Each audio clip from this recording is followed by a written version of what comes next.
5বার জিতিয়েছে। আমার রাজনৈতিক জীবন শুরু হয়েছে তাদের হাত থেকে। আমি শুধু তাদের কাছে গিয়ে বলতে চাই, আমি তোমাদেরই লোক। না, নির্বাচনের আগে পার্থ চট্টোপাধ্যায়ের মতো একজন গুরুত্বপূর্ণ নাম, তার বিধানসভা কেন্দ্রে আপনি আবার যাবেন। আপনি কি নির্বাচনে দাঁড়াবার কোনো প্রস্তুতি নিচ্ছেন? তখন এটা সময়, আমি কালকেও আরেকটি সংবাদ মাধ্যমকে বলেছিলাম যে এটা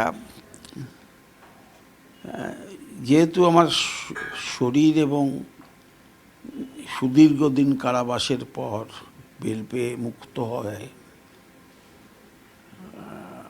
আমার কাছে 3টে প্রায়োরিটি লিস্ট আছে।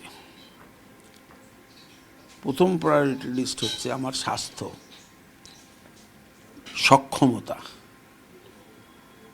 আমি সেটাকে প্রায় 90% ঠিক করে নিয়েছি। দ্বিতীয় প্রায়োরিটি হচ্ছে আইনগত জটিলতা, তার মোকাবিলা করা এবং তার গভীরে গিয়ে যে মিথ্যা অপবাদে আমাকে